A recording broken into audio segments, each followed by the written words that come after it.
This audio reading is from the book Teachings of Nature in the Kingdom of Grace by Charles Spurgeon. Our selected reading is Fruitful Old Trees. There are some trees that promise exceedingly well for fruit, but the blossoms do not knit, hence they fail to yield fruit in due season.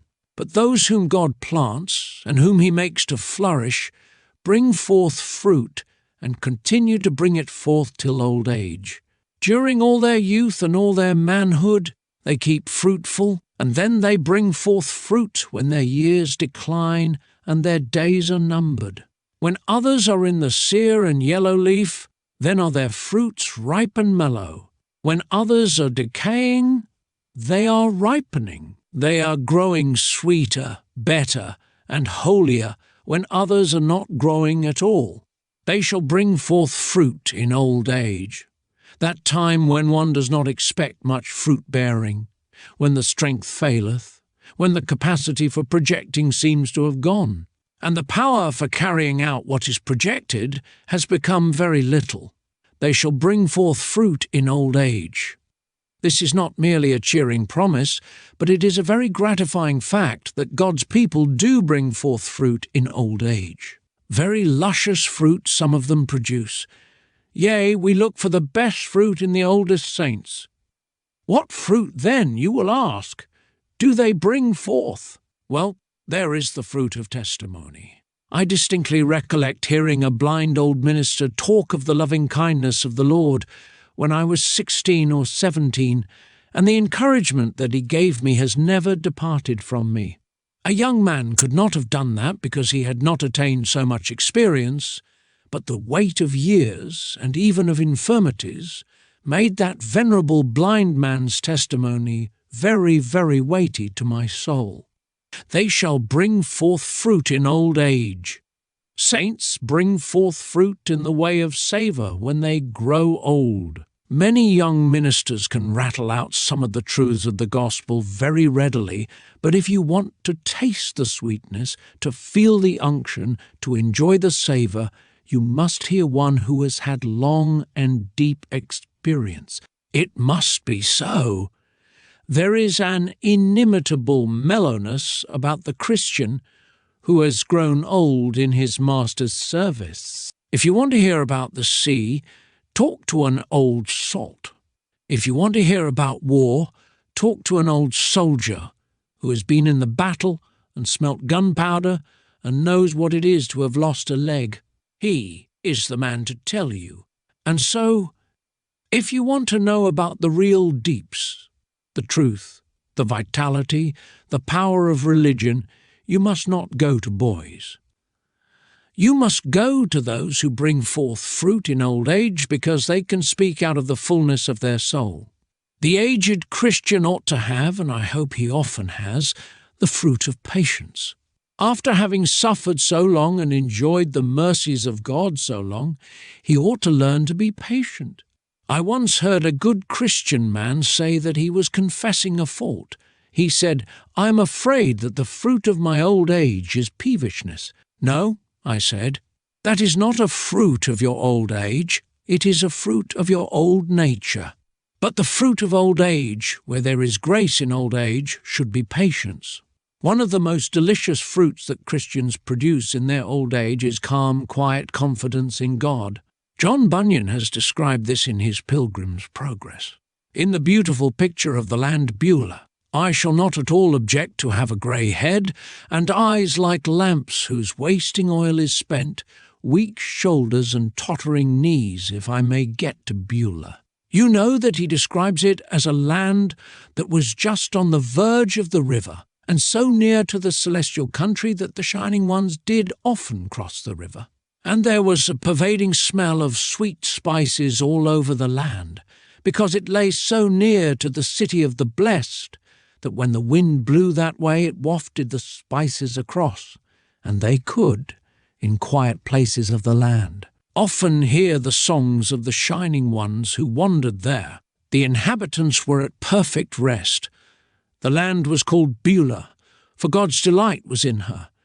They that dwelt in her were called Hephzibah, for they were married unto the Lord.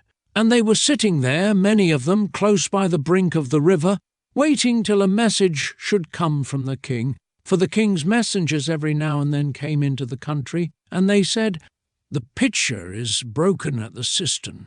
Rise up, my love, and come away." And so, one by one, the Beulahhites crossed that river. On bright sunny mornings they were known to cross it singing, "O grave, where is thy victory?" Well, it is that patient abiding, that quiet waiting, that holy confidence, that divine anticipation. They shall be fat and flourishing, which means that Christians in their advanced years shall have a fullness of savor and life in them. I have known some Christians, both old and young, who have been very dry sticks, not fat and flourishing certainly. They had very little savor, very little unction. Though they had very sharp teeth to bite the young people with, they were very critical, very ready to look harshly at them and ask them hard questions. And if they could not spell the biggest word in the whole confession of faith, they have said, the young people nowadays are not what they used to be in my time. We have known some of that sort, but when they are planted in the house of God and God makes them to flourish, they are full of the juice of love, they are full of Christian kindness and gentleness, they are full of life, they are full of real vigor, not the vigor of the flesh, but the vigor of the Spirit, and they love the Lord and delight in Him, and delight to help the young people and to encourage them in the ways of the Lord. Oh, I like to see an old man thus fat and flourishing. And it is added, in addition to their being fat, that they shall be flourishing. It means that the aged believer shall have a special verdure. This flourishing means his profession, and how delightful is the profession of Christianity in advanced age. I do not mean that some people get exceedingly attached to the pastor whom they have heard for many, many years. One old woman used to say that she liked to hear the old minister better than anybody else. "Well, but," they said, "he is getting very feeble." "Oh," said she, "but then I recollect what he used to be, and I would sooner see him shake his head than I would hear anybody else preach." And I have no doubt that though that grows to be an infirmity and folly, there is something praiseworthy in it, because you recollect the times and seasons when the Lord refreshed your soul by him. And there is a moral glory about a man as you look at him who has been, say, for 50 years, living and labouring as a public professing Christian without a stain upon his reputation, not a spot on his character. Why, the young people say, "Bless God! If he has kept him, why should he not keep me? And if the Lord has sustained him under many trials, why should he not sustain me?" It is not what the man says, it is the man who says it that gives force to all he says. It is what you know is behind a voice. It is the experience of the Lord's goodness. It is the long-continued, honourable conduct which God has enabled him to evince, and to show to others, by the abounding grace that was within him, which preaches in accents louder than the finest voice can articulate. Nor is it only that he keeps his promises, but the Lord is kind and generous towards his servants. I always think it a shameful, heartless thing to turn adrift when he gets old. A man who has been in your service from his youth. It is one of the things that have become more common in present than in former times, to turn out old servants. Since you have had the pith of their life, the marrow out of their bones, do keep a roof over their heads, grant them a pension or at least a pittance, supply them with a bit of bread and cheese till they die. I think it is only right that an old servant, a faithful servant, should be so treated. You know how David puts it, "O God, thou hast taught me from my youth, and hitherto have I declared thy wondrous works. Now also when I am old and grey-headed, O God, forsake me not." It is not likely that he would, is it?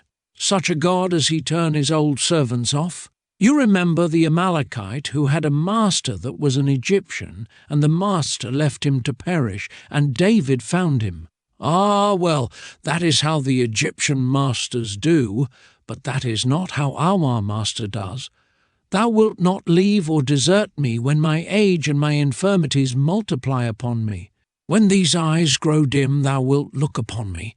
When another shall guard me, and lead me whither I would not, thou still wilt be my friend and helper, and lay thy finger on my eyelids as I close them in the hour of death. It is a faithful God we serve, and he keeps his people alive in their old age, that they may show that he is a faithful and upright God. This concludes our reading. Thank you for listening.